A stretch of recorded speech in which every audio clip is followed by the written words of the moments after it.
ये US court में जो आरोप लगा है वो किन राज्य सरकारों को पैसा देने का आरोप लगा है? बोलिए, आपकी सरकार ने दिया है कि नहीं? बोलो, दिया है कि नहीं दिया है? आरोप ये है कि अडानी जी ने जो कॉन्ट्रैक्ट जीता है वो बहुत ऊंची दरों पर। अभय जी को देख सुनकर लगता है कि देश की सारी परेशानी अडानी पे शुरू अडानी पे खत्म हो रही है। अरे परेशानियों की जड़ भले ना हो, लेकिन कहीं कहीं जो रोग के लक्षण है वो जरूर दिखाई पड़ते हैं। आज तो जी ने मैं अभिभूत हो गया, क्या बुद्धिजीवी हैं साहब। तू अपनी सरकार से अपने राज्य में एफआईआर न दर्ज करा, हमको कह रहे नहीं हुआ है तो कह रहे आप करवाइए। ये खुद हार रहे हैं। देखिए, आप तो मानना है कि ईवीएम की दुहाई देने वाले लोग दरअसल अपने अंतर्मन में झांके और झांकने की कोशिश करें, गलती आप में है, सबूत नहीं है तो फिर ये बहाना मत करिए, क्योंकि जब आप ईवीएम का सहारा लेंगे तो अगला चुनाव आप कैसे लड़ेंगे? नमस्कार दोस्तों, स्वागत है आपका। आप देख रहे हैं द भारत डिबेट। दोस्तों, आज की डिबेट होने वाली है बीजेपी के प्रवक्ता सुधांशु त्रिवेदी, कांग्रेस के प्रवक्ता अभय दुबे और राजनीतिक विश्लेषक आशुतोष गुप्ता के बीच में। दोस्तों, आप लोगों को पता होगा जिस डिबेट में सुधांशु जी आ जाते हैं वो डिबेट देखने में कुछ अलग ही मजा आ जाता है। लेकिन दोस्तों, आज बात कमाल की हो गई कि राजनीतिक विश्लेषक आशुतोष गुप्ता ने आज कांग्रेस के प्रवक्ता की गजब बेइज्जती कर दिया। खैर दोस्तों, डिबेट काफी मजेदार होने वाला है। आपसे अनुरोध है कि वीडियो को अंत तक जरूर देखना। अगर आप चैनल पर पहली बार आए हैं या अभी तक चैनल को सब्सक्राइब नहीं किया है तो चैनल को सब्सक्राइब जरूर से कर लीजिएगा। चलिए दोस्तों, मेन वीडियो को स्टार्ट करते हैं। चलिए शुरू करते हैं। की पुष्टि हो रही है। अब ये जो नफरत के बाजार में मोहब्बत की दुकान खोलने की बात राहुल गांधी करते हैं, अब ये दुकान कल बहुत सक्रिय होगी जब शीतकालीन सत्र शुरू होगा। हाँ, वो आपने सही कहा है उस पर जवाब दीजिए कि नफरत की दुकान और मोहब्बत की दुकान क्या होती है। कि अभी महाराष्ट्र का चुनाव संपन्न हुआ, अडानी जी की दुकान है भाई। अडानी जी का बताता हूं, बहुत अच्छा इन्होंने अडानी जी बात की। ये बताइए, ये यूएस कोर्ट में जो आरोप लगा है वो किन राज्य सरकारों को पैसा देने का आरोप लगा है? बोलिए। आंध्रा, छत्तीसगढ़, तमिलनाडु, तेलंगाना। बोलो ना, आपकी सरकार ने दिया है कि नहीं? बोलो, दिया है कि नहीं दिया है? और दिया है तो इस्तीफा दो। ये भैया, चितवी मेरी पटवी मेरी नहीं चलेगी। अब मैं बताना चाहता हूं, और अब मैं एक सीरियस बात कहना चाहता हूं। एक सीरियस बात आप सोचिए, आज सोलर पैनल्स में, सोलर एनर्जी कंपनी के लिए सोलर पैनल्स में एक छत्र साम्राज्य किसका है? चाइनीज कंपनी का है कि नहीं? बोलिए। और जब अब भारत सोलर एनर्जी में आगे बढ़ता हुआ जा रहा है, हमने प्रधानमंत्री सूर्य घर योजना शुरू की है 1 करोड़ घरों पे, तो सोलर पैनल में हमें डिपेंडेंसी चाहिए। अब मैं पूछना चाहता हूं, यदि भारत की सोलर कंपनीज डाउन होंगी तो फायदा किसको मिलेगा? बोलिए। लगातार इंपोर्ट होता रहेगा कि नहीं? और इसीलिए मैं कहना चाहता हूं, भैया 80 चुटकी 90 ताल, जिधर शुरू होता संसद सत्र उधर से ताल बजती है 7 समुंदर पार से। क्या बात है सर। और है कि इनका दोस्त रिश्वतखोर है, ये हम नहीं कह रहे हैं। ये बहुत कम, ये रिश्वत लेने वाला रिश्वतखोर होता है। अरे रिश्वत लेने वाला ये दस्तावेज बहुत गंभीर है। जिस अदालत में ये मुकदमा चल रहा है उस अदालत में सारे इलेक्ट्रॉनिक एविडेंसेस उनकी कंपनी के इकट्ठा किए गए। आरोप क्या है? अरे प्रभु थामिए, भावनाओं को थामिए। आरोप ये है कि अडानी जी ने जो कॉन्ट्रैक्ट जीता है वो बहुत ऊंची दरों पर अर्थ क्या हुआ कि आपके बिजली की यूनिट पर यूनिट का खर्च आपको भुगतना पड़ेगा। और वो छोटा मोटा मामला नहीं है। जो solar energy corporation of India है उसने लेटर ऑफ अवार्ड दिया इनको कि इतने यूनिट में आप ये बिजली बेच सकेंगे भारत के राज्यों को। उसको एक पावर सेल एग्रीमेंट करना होता है राज्यों को, उसके बगैर पावर परचेस एग्रीमेंट हो ही नहीं सकता। तो राज्यों ने इनकार कर दिया। राज्यों ने कहा कि इतनी ऊंची दरों में हम कर ही नहीं सकते, क्योंकि पहले के जो तुम्हारे कॉन्ट्रैक्ट्स हैं और इस बीट के बाद के जो ठेके हैं वो तो कम दरों में गए हैं। उस शर्त में, उसमें जब टेंडर डॉक्यूमेंट में ये शर्त थी कि 90 दिनों में पावर परचेस एग्रीमेंट को एग्जीक्यूट करना पड़ेगा। 18 महीने तक एग्जीक्यूशन नहीं हुआ। उन्होंने सिलसिलेवार रूप से ये बताया है कि किस किस को कितना कितना पैसा दिया है। 2000 करोड़ रुपए का। किसको दिया? बोलिए। एक मिनट। अब सुधांशु त्रिवेदी जी, अदावत ही निकालनी है प्रतिपक्षी लोगों से तो भी मुकदमा दर्ज कीजिए, डाल दीजिए हमको जेल में, लेकिन अडानी पर मुकदमा दर्ज कीजिए। सुधांशु जी, जिस क्षण आपने स्वीकार लिया कि राज्यों को पैसा दिया, उस क्षण यह भी स्वीकार लिया कि अडानी जी ने रिश्वतखोरी की है। मेरा प्रश्न आपसे यह है कि अभय जी को देख सुनकर लगता है कि इस देश की सारी परेशानी अडानी पे शुरू अडानी पे खत्म हो रही है। अरे परेशानियों की जड़ भले ना हो, लेकिन कहीं कहीं जो रोग के लक्षण है वो जरूर दिखाई पड़ते हैं।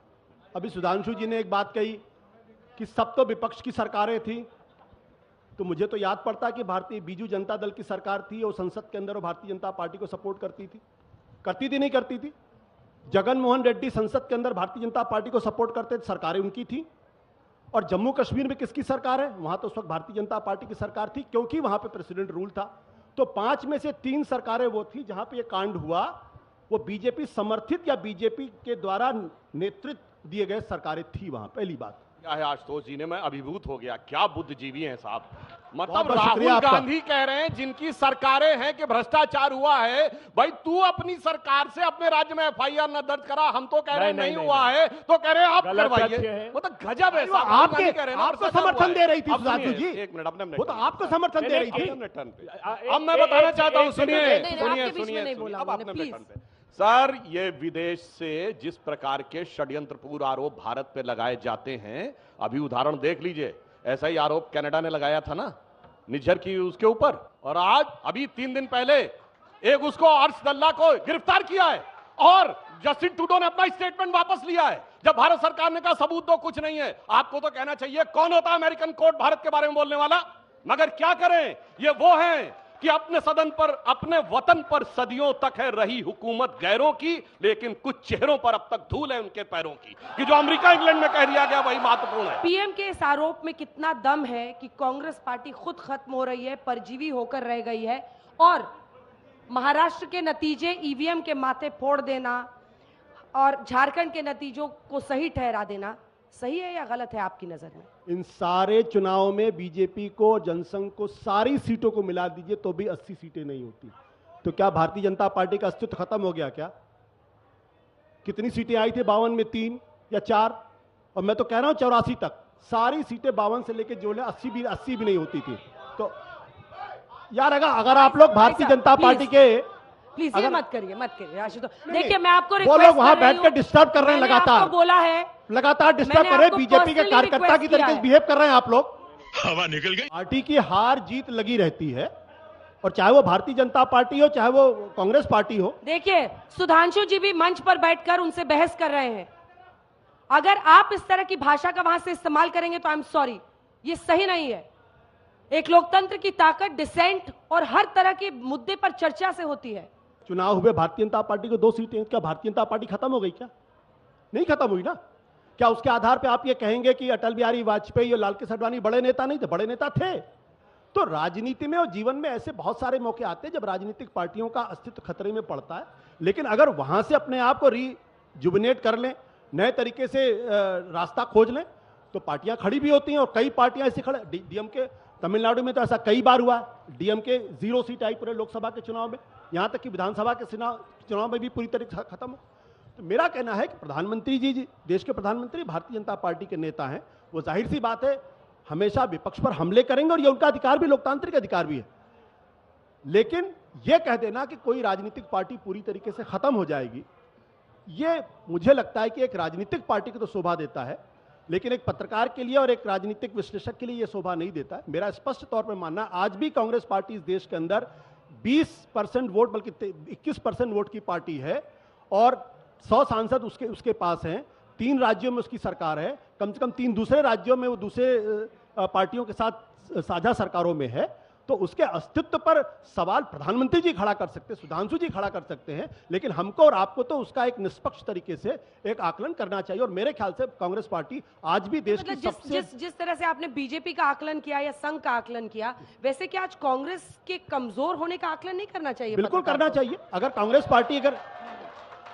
कांग्रेस पार्टी कमजोर नहीं होती, अगर उसकी लीडरशिप कमजोर नहीं होती, तो उत्तराखंड, पंजाब, मध्य प्रदेश, छत्तीसगढ़, ये वो 4 राज्य हैं जहां भारतीय जनता नहीं, पार्टी इनको ईवीएम आसानी हरा रहा है या खुद हार रहे हैं? देखिए, ईवीएम के बारे में तो राजनीतिक दल, राजनीतिक पार्टी, राजनीतिक नेता उस पर बयान दे सकते, पत्रकार। मेरा साफ तौर पर मानना है कि ईवीएम की दुहाई देने वाले लोग दरअसल अपने अंतर्मन में झांके और झांकने की कोशिश करें। गलती आप में है, ईवीएम में गलती नहीं है। या तो आपके पास सबूत है, तब तो आप सामने आइए और कहिए कि ईवीएम में प्रॉब्लम है। अगर आपके पास सबूत नहीं है तो फिर ये बहाना मत करिए, क्योंकि जब आप ईवीएम का सहारा लेंगे तो अगला चुनाव आप कैसे लड़ेंगे? पार्टी बदल लिया साला। के राजकवि भूषण ने शिवाजी के लिए लिखा था, वो आज लगता महाराष्ट्र की जनता ने चरितार्थ कर दिया कि राखी हिंदुवानी हिंदुवान का तिलक राख्यो, स्मृति पुराण राखो, वेद धुनि सुनी में, और शाही के सपूत शिवराज शमशीर तेरी, दिल्ली दल दाब के दीवाल राख्यो दूनी में। जिन्होंने मुगलों की दिल्ली को दबा दिया था, वो अगर इटली के दल से दब गए थे तो उनके लिए समस्या थी। और अंत में मैं कहूंगा कि जो कहा था देवेंद्र फडणवीस जी ने कि वो मुझे सागर समझ के मैं पीछे हटाऊं, वापस फिर आऊंगा, मकान मत बनाना, तो मैं एक पंक्ति कह के बात समाप्त करूंगा महाराष्ट्र चुनाव के लिए कि दरिया का सारा नशा उतरता चला गया, वो मुझे डुबाता रहा और मैं उभरता चला गया। दरिया का सारा नशा उतरता चला गया, वो मुझे डुबाता रहा और मैं उभरता चला गया। रंगत समझ में आई मगर आई देर से, कच्चा था बहुत रंग उतरता चला गया। दोस्तों वीडियो को अंत तक देखने के लिए धन्यवाद। आज का ये डिबेट वीडियो आप लोगों को कैसा लगा आप लोग कमेंट सेक्शन में अपनी राय जरूर दे सकते हैं। अगर आप लोगों ने अभी तक हमारे चैनल को सब्सक्राइब नहीं किया, चैनल को सब्सक्राइब और वीडियो को लाइक जरूर से कीजिएगा। चलिए दोस्तों मिलते हैं कोई और लेटेस्ट डिबेट वीडियो में, तब तक के लिए जय हिंद, जय भारत, वंदे मातरम।